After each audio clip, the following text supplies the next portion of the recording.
നമസ്കാരം. ഇന്നത്തെ വീഡിയോയിൽ കൂടി ഞാൻ നിങ്ങളുമായി ഷെയർ ചെയ്യുന്നത് യൂട്യൂബിൽ വന്നിരിക്കുന്ന 2 അടിപൊളി അപ്ഡേറ്റിന്റെ വിശേഷങ്ങളും കൂടാതെ യൂട്യൂബിന്റെ അൽഗോരിതം മൊത്തത്തിലൊന്ന് മാറാൻ പോവുകയാണ്. അതിനെക്കുറിച്ചുമാണ് ഈ വീഡിയോയിൽ കൂടി നമ്മൾ കൂടുതലായിട്ട് മനസ്സിലാക്കുന്നത്. എല്ലാവർക്കും വീഡിയോയിലേക്ക് സ്വാഗതം. ഞാൻ ജോൺ ബാസി.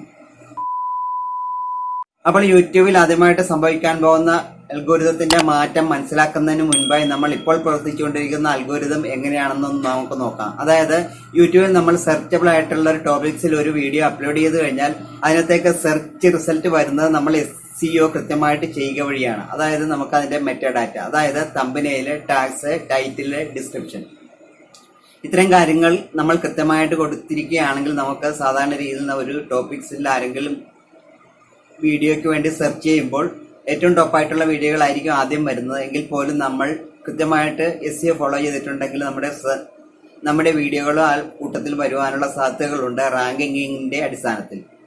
അപ്പോൾ 2018 ഇതുപോലെ തന്നെ യൂട്യൂബിന്റെ അൽഗോരിതത്തിൽ അല്പം മാറ്റം സംഭവിച്ചിരുന്നു. അപ്പോൾ ഈ മാറ്റങ്ങൾ ഉൾക്കൊള്ളാതെ വീഡിയോ ചെയ്തവർക്ക് പലർക്കും റീച്ച് നഷ്ടപ്പെടുകയുണ്ടായി.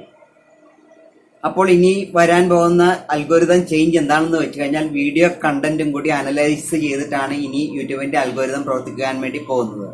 അപ്പോൾ നമുക്ക് ക്ലിക്ക് ബൈറ്റ് ആയിട്ട് എന്തെങ്കിലും കാര്യം ചെയ്തു കഴിഞ്ഞാൽ അതിനോട് റീച്ച് നഷ്ടപ്പെടും എന്നുള്ള കാര്യങ്ങൾ നമ്മൾ മനസ്സിലാക്കിയിരിക്കുക. അപ്പോൾ നമുക്ക് ഇനി ടൈറ്റിലും ടാഗ്സിലും ഡിസ്ക്രിപ്ഷനിലും പറയുന്ന അതേ കാര്യങ്ങൾ മാത്രമേ നമുക്ക് തംബ്നെയിലിൽ ഉൾപ്പെടുത്താൻ പാടുള്ളൂ. കാരണം വീഡിയോ കണ്ടന്റ് അനലൈസ് ചെയ്തിട്ടാണ് സെർച്ചിൽ വരുന്നതെന്ന് നമ്മളിവിടെ മനസ്സിലാക്കി. അപ്പോൾ ക്ലിക്ക് ബൈറ്റ് ആയിട്ട് തംബ്നെയിൽ കൊടുത്ത് വീഡിയോയിൽ മറ്റു കാര്യങ്ങൾ ചെയ്യുന്നവർക്ക് ഇത് വളരെയേറെ പ്രശ്നങ്ങളാണ്. കാരണം തംബ്നെയിലിൽ ഒരു പടം കാണിച്ചിട്ട് വീഡിയോയുടെ കണ്ടന്റ്സ് വേറെ ആണെങ്കിൽ തീർച്ചയായിട്ടും ഇനി ആ യൂട്യൂബിൽ ആ വീഡിയോ അവിടെ കിടക്കുക മാത്രമേ ഉള്ളൂ എന്നുള്ള കാര്യങ്ങൾ നമ്മൾ മനസ്സിലാക്കിയിരിക്കേണ്ടത് തന്നെയാണ്. അപ്പോൾ യൂട്യൂബിന്റെ അൽഗോരിതം ശരിക്കും പറഞ്ഞു കഴിഞ്ഞാൽ ആർക്കും മനസ്സിലാക്കാനായിട്ട് സാധ്യമല്ല. നമ്മൾ അതിന്റെ ചെറുതായിട്ടുള്ള കാര്യങ്ങൾ മാത്രമേ ഏകദേശം നമുക്ക് ഗ്രഹിക്കാനായിട്ട് കഴിയുകയുള്ളൂ.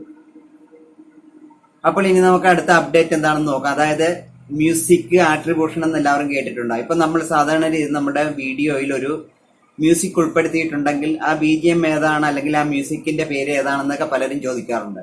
ചിലർ ഇഷ്ടപ്പെട്ടു കഴിഞ്ഞാൽ ചോദിക്കും. അപ്പോൾ ഇനി മുതൽ നമുക്ക് യൂട്യൂബിൽ 2 തരം മ്യൂസിക് ഓഡിയോ ലൈബ്രറി ലഭ്യമാണെന്ന് നമുക്കറിയാം. നോൺ ആട്രിബ്യൂഷനും, അതായത് ആട്രിബ്യൂഷൻ വേണ്ടതും വേണ്ടാത്തതും. അപ്പോൾ നമുക്ക് ഏതെങ്കിലും ഒരു മ്യൂസിക് യൂട്യൂബിന്റെ ഓഡിയോ ലൈബ്രറിയിൽ നിന്ന് എടുത്ത് നമ്മൾ മ്യൂസിക് ആഡ് ചെയ്ത് കഴിഞ്ഞാൽ അതിന്റെ ഡീറ്റെയിൽസ്, അതായത് അത് ഏത് മ്യൂസിക്കാണ്, അത് എവിടെ നിന്നാണ് എടുത്തിട്ടുള്ളത്, കൂടുതൽ അതിന്റെ ലിങ്കും കാര്യങ്ങളും എല്ലാം ഒരുമിച്ച് അതിന്റെ ഫുൾ ഡീറ്റെയിൽസ് അതിനോടുകൂടി വരുന്നതായിരിക്കും. അപ്പോൾ നമുക്ക് പ്രത്യേകമായിട്ട് അവിടെ ലിങ്ക് കൊടുക്കേണ്ടതായിട്ടുള്ള ആവശ്യം വരുന്നില്ല. ഇനി അടുത്ത അപ്ഡേറ്റിന്റെ പേര് വീഡിയോ ചാപ്റ്റർ എന്നാണ്. ഇപ്പൊ സാധാരണ രീതിയിൽ നമ്മൾ യൂട്യൂബിലേക്ക് ഒരു വീഡിയോ ക്രിയേറ്റ് ചെയ്യുമ്പോൾ നമുക്കൊരു ഇൻട്രൊഡക്ഷൻ പറയാറുണ്ട്. അപ്പോൾ ഇവിടെ നമ്മൾ ഡിസ്ക്രിപ്ഷനിൽ നമ്മൾ 00 എന്ന് എഴുതിയതിനു ശേഷം ഇപ്പൊ 30 സെക്കൻഡ് വരെ പറയുമെങ്കിൽ നമുക്ക് 00 എന്ന് എഴുതിയതിനു ശേഷം ഇൻട്രൊഡക്ഷൻ കൊടുക്കാം. ഇനി 30ാമത്തെ സെക്കൻഡ് തൊട്ട് മറ്റെന്ത് കാര്യമാണെന്ന് പറയുന്നതെന്ന് വെച്ചാൽ അതവിടെ നമുക്ക് നോട്ട് ചെയ്ത് അവിടെ വീഡിയോ എക്സ്പ്ലനേഷൻ ആണെങ്കിൽ നമുക്കത് അവിടെ എഴുതി വെക്കാനായിട്ട് കഴിയും.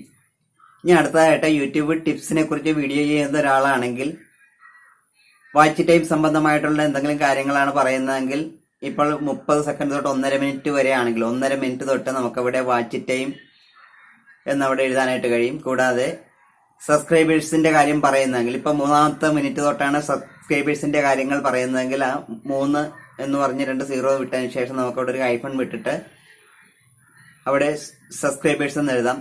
കൂടാതെ അടുത്തത് നമുക്ക് 4ാമത്തെ മിനിറ്റ് തൊട്ട് മോണിറ്റൈസേഷൻ സംബന്ധമായിട്ടുള്ള എന്തെങ്കിലും കാര്യങ്ങളാണ് പറയുന്നതെങ്കിൽ 2 0 കൂടി വിട്ടതിന് ശേഷം ഒരു ഐഫൺ ഇട്ട് അവിടെ നമുക്ക് മോണിറ്റൈസേഷൻ കൂടി എഴുതുകയാണെങ്കിൽ ആ ഭാഗത്ത് ക്ലിക്ക് ചെയ്യുകയാണെങ്കിൽ ആ ഭാഗം മാത്രമായിട്ട് കാണുന്ന ഒരു വ്യൂവറിന് മൊത്തം വീഡിയോ കാണാതെ അത്രയും മാത്രമായിട്ട് കാണുവാനായിട്ട് കഴിയും. കൂടാതെ നമുക്ക് മനസ്സിലാകാത്ത കാര്യങ്ങൾ റിപ്പീറ്റ് ചെയ്ത് ആ ഭാഗം മാത്രമായിട്ട് ക്ലിക്ക് ചെയ്ത് കാണുവാൻ കഴിയുന്നതുകൊണ്ട് തന്നെ ഒരു ആവറേജ് വ്യൂവറിനെ സംബന്ധിച്ചിടത്തോളം അത് വളരെ നല്ലതായിരിക്കും എന്നുള്ളതാണ് എന്റെ അഭിപ്രായം. അപ്പോൾ നമുക്ക് ഇതെങ്ങനെയാണ് ഇത് പ്രവർത്തിക്കുന്നതെന്നും കൂടി നമുക്കൊന്ന് മനസ്സിലാക്കാം. ഇപ്പോൾ ഞാൻ യൂട്യൂബിന്റെ ആപ്ലിക്കേഷൻ ഓപ്പൺ ചെയ്യുകയാണ്. അതിനുശേഷം ഞാൻ അതിന്റെ അഡ്രസ് ബാറിൽ ഞാൻ ലേറ്റസ്റ്റ് സ്മാർട്ട് ഫോൺ എന്നൊന്ന് ടൈപ്പ് ചെയ്യുകയാണ്. ഇപ്പൊ ടൈപ്പ് ചെയ്തിട്ടുണ്ട്. അത് ഞാനൊന്ന് സെർച്ച് ചെയ്യുന്നു. സെർച്ച് ചെയ്യുമ്പോൾ ഇവിടെ നമുക്ക് താഴെ കാണാം, നമുക്കിവിടെ ഒരു ടോപ്പ് 10 അപ്കമിങ് മൊബൈൽ ഫോൺ എന്ന് കാണാം. വേറൊരു റിസൾട്ടും കാണാം. ഇവിടെ 15 ചാപ്റ്റേഴ്സ് എന്ന് കൊടുത്തിരിക്കുന്നത് കാണാം. അതിന്റെ തൊട്ട് താഴെ നമുക്ക് വേറൊരു ചെറിയൊരു 12 ചാപ്റ്റേഴ്സ് എന്ന ചെറിയൊരു പടം കൂടി നമുക്ക് കാണാം. അപ്പോൾ നമുക്ക് അതിലേതെങ്കിലും ഒരെണ്ണം ഞാൻ ഒന്ന് ക്ലിക്ക് ചെയ്ത് നോക്കാം. അപ്പോൾ ഞാൻ ഈ താഴത്തുള്ളൊന്ന് ക്ലിക്ക് ചെയ്യുകയാണ്. ക്ലിക്ക് ചെയ്യുമ്പോൾ നമുക്ക് ഇവിടെ ചാപ്റ്റേഴ്സ് ആഡ് ചെയ്തിരിക്കുന്നതായിട്ട് കാണാം. ഇൻട്രൊഡക്ഷൻ 00 കൊടുത്തിട്ടുണ്ട്, 0.43 അപ്കമിങ്, മാക്രോമാക്സ്, സ്മാർട്ട് ഫോൺ, ഇങ്ങനെ കുറേ ചാപ്റ്റേഴ്സ് ആയിട്ട് കൊടുത്തിരിക്കുന്നത് കാണാം. ഇപ്പോൾ കുറേയധികം ചാപ്റ്ററായിട്ട് കൊടുത്തിരിക്കുന്നതുകൊണ്ട് നമുക്ക് ഈ ഫോട്ടോയിൽ ക്ലിക്ക് ചെയ്യുകയാണെങ്കിൽ ആ ഭാഗം മാത്രമായിട്ട് എടുത്ത് കാണുവാനായിട്ട് കഴിയും. അപ്പോൾ ഇങ്ങനെയാണ് ചാപ്റ്റേഴ്സ് സെറ്റ് ചെയ്യുന്നത്. അപ്പോൾ നമ്മളിവിടെ എഡിറ്റ് ചെയ്യുമ്പോൾ തന്നെ ടൈം നോട്ട് ചെയ്ത് നമുക്ക് നോട്ട് പാഡിൽ റെഡിയാക്കി വെക്കുകയാണെങ്കിൽ നമുക്ക് ഡിസ്ക്രിപ്ഷനിൽ നേരെ കൊണ്ട് പേസ്റ്റ് ചെയ്യുകയാണെങ്കിൽ നമുക്ക് ഇതുപോലെ ഒരു നമ്മൾ കൊടുത്തിരിക്കുന്ന ചിത്രങ്ങൾ സഹിതം വരും. അപ്പോൾ ഇങ്ങനെ കൊടുക്കുമ്പോൾ വേറൊരു കാര്യം ശ്രദ്ധിക്കാനുള്ളത്, നമ്മളിപ്പോൾ വീഡിയോയിൽ എന്തെങ്കിലും ഒരു കാര്യം വിട്ടുപോയി കഴിഞ്ഞാൽ അത് വേറെ ഭാഗത്ത് പറഞ്ഞു കഴിഞ്ഞാൽ അത് സംഗതി മൊത്തം പ്രശ്നമാകും. അതുകൊണ്ട് നമ്മൾ കൃത്യമായിട്ട് ഓരോ പാർട്ട് ബൈ പാർട്ടായിട്ട് ആ ഭാഗത്ത് പറയേണ്ട കാര്യങ്ങൾ മാത്രം പറയുക.